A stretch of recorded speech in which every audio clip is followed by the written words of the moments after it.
Hello everyone, आप सभी का स्वागत है आपके अपने YouTube channel ideal online classes में। मैं हूं मेराज अहमद और आज की इस वीडियो में हम लोग क्लास 10 का क्लास 10 क्लास का केमिस्ट्री का 4 चैप्टर यानी कि कार्बन तथा इसके यौगिक का पार्ट 1 हम लोग देखेंगे।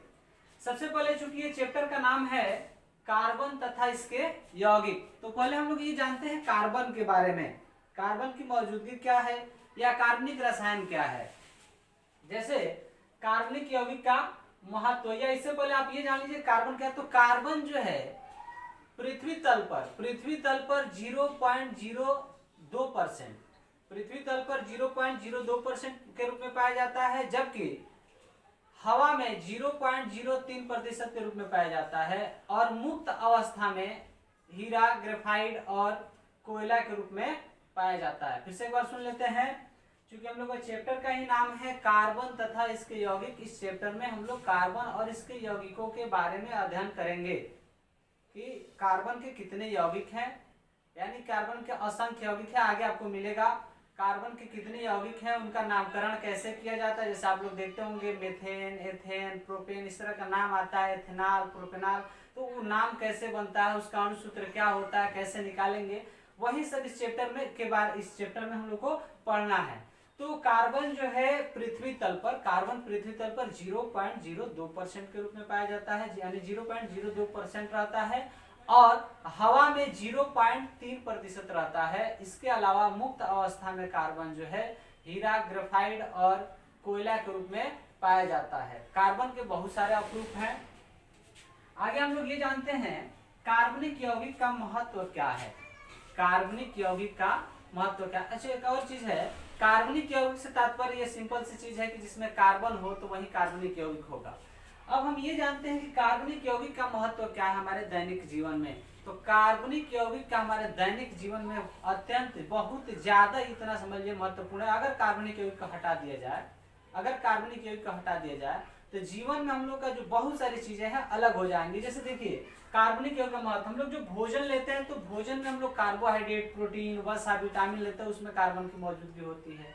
तो अगर कार्बन को वहां से हटा दे फिर कार्बोहाइड्रेट कहाँ से आएगा। यानी कि कार्बनिक यौगिक का महत्व में आप भोजन लेते हैं या कपड़ा जो हम लोग आजकल वर्तमान में हम लोग जो आर्टिफिशियल समझ रहे हैं ना, जो हम लोग आर्टिफिशियल यूज कर रहे हैं वो सब क्या है, जैसे रेयान है, नायलॉन है, डेक्रान है, ये सब क्या चीज है, सब में कार्बन की मौजूदगी रहती है। इसके अलावा कागज, चमड़ा, साबुन, रंग, प्लास्टिक, इन सब में कार्बन की मात्रा रहती है। दवा भी हम लोग ले रहे हैं, उसमें भी काफी कार्बनिक यौगिक यानी कार्बन की मात्रा रहती है। जैसे सल्फर ड्रग्स है, पेंसिलिन है, एस्पिरिन है इत्यादि, और भी बहुत सारी चीजें हैं। इसके अलावा युद्ध क्षेत्र में भी कार्बनिक यौगिक का यानी कार्बन का इस्तेमाल होता है। जैसे डायनामाइट होता है या ट्राई नाइट्रोबेंजीन होता है, इसमें भी कार्बन की मात्रा रहती है। इसके अलावा और भी चीजें हैं, जैसे हम लोग सुबह से शाम तक बहुत सारी चीज लेते हैं जिसमें कार्बन की मात्रा मौजूद रहती है। तो इतना सिंपल से जान लीजिए कि कार्बनिक यौगिक का हमारे दैनिक जीवन में बहुत ही ज्यादा महत्वपूर्ण है। कार्बनिक यौगिक हमारे दैनिक जीवन में काफी महत्वपूर्ण है। चाहे हम भोजन करें तो उसमें कार्बोहाइड्रेट, प्रोटीन, वसा, विटामिन इत्यादि लेते हैं, या अगर हम कपड़ा की बात कर ले जो आर्टिफिशियल होता है, यानी कि जो उसको क्या बोलते हैं, कृत्रिम, हिंदी में कृत्रिम बोला जाता है। तो कृत्रिम जो कपड़ा बनता है उसमें भी जैसे आजकल आ रहा है ज्यादातर रेयान का, नायलॉन का, डेक्रान का, या हम लोग कागज, चमड़ा, साबुन, रंग, प्लास्टिक भी आता है। जिससे ना पॉलिथीन जो आता है ना, उसमें भी कार्बन है। जो हम लोग छोटा सा पॉलिथीन लेते हैं ना कोई सामान ले जाने के लिए, उसमें भी कार्बन की मात्रा रहती है। दवा में भी आता है, सल्फर ड्रग्स है, पेंसिलिन है, एस्पिरिन है, बहुत सारी चीजें हैं। युद्ध क्षेत्र में भी इसका उपयोग होता है, डायनामाइट है, ट्राइनाइट्रोबेंजीन है। तो कार्बनिक यौगिक का हमारे दैनिक जीवन में काफी ही महत्व है।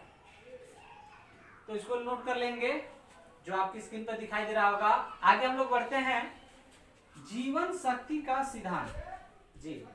जीवन शक्ति का सिद्धांत, देखिए जीवन शक्ति का सिद्धांत जो दिया था बर्जीलियस वैज्ञानिक दिया था प्रारंभ में, यानी कि पहले 1815 से पहले प्रारंभ में यह मान्यता थी कि कार्बनिक यौगिक सिर्फ सजीव पदार्थों से ही बनाया जा सकता है।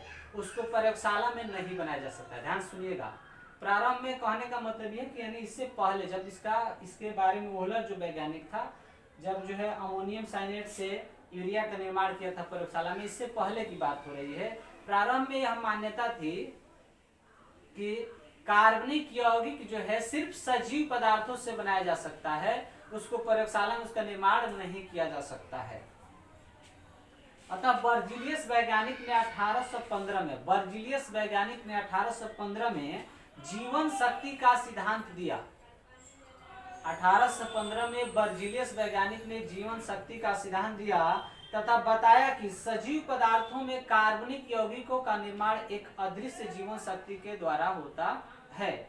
सजीव पदार्थों में कार्बनिक यौगिकों का निर्माण एक अदृश्य जीवन शक्ति द्वारा होता है। लेकिन इस सिद्धांत का अंत तब हुआ जब वोहलर एक वैज्ञानिक थे जो अमोनियम साइनेट, जो कि एक अकार्बनिक यौगिक है, अमोनियम साइनेट का संश्लेषण करके यूरिया का निर्माण किया, जो कि कार्बनिक यौगिक है, और ये कहाँ किया? प्रयोगशाला में। तो इस सिद्धांत का क्या हो गया? अंत हो गया। लेकिन प्रारंभ में क्या मान्यता थी कि कार्बनिक यौगिक सिर्फ सजीव पदार्थों से ही बनाया जा सकता है और प्रयोगशाला में इसका निर्माण नहीं किया जा सकता है। तो उसी पर 1815 में बर्जीलियस वैज्ञानिक ने जीवन शक्ति का सिद्धांत दिया और उसने बताया कि सजीव पदार्थों में कार्बनिक यौगिकों का निर्माण एक अदृश्य जीवन शक्ति के द्वारा होता है। लेकिन इस सिद्धांत का अंत हो गया जब वोहलर वैज्ञानिक ने प्रयोगशाला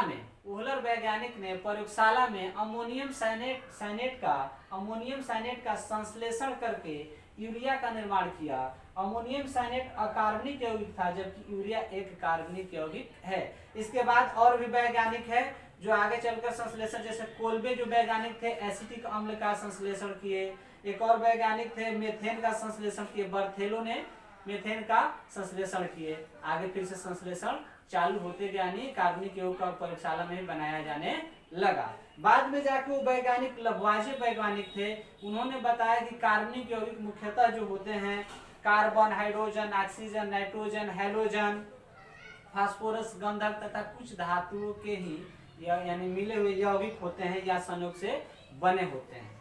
इसके बाद जो थे, जिसको हम लोग केमिस्ट्री का पिता भी कहते हैं, लवॉइजे जो वैज्ञानिक एंटोइन लवॉइजे जो थे, उन्होंने बताया बाद में कि जो भी कार्बनिक यौगिक होता है उसमें मुख्य रूप से carbon, hydrogen, nitrogen, oxygen, halogen, phosphorus, गंधक और कुछ धातुओं के संयोग से ही कार्बनिक यौगिक बने होते हैं। तो चलिए इसको नोट हम लोग कर लेते हैं। जीवन शक्ति के सिद्धांत में आपको क्या लिखना है फिर से मैं एक बार बता देता हूँ।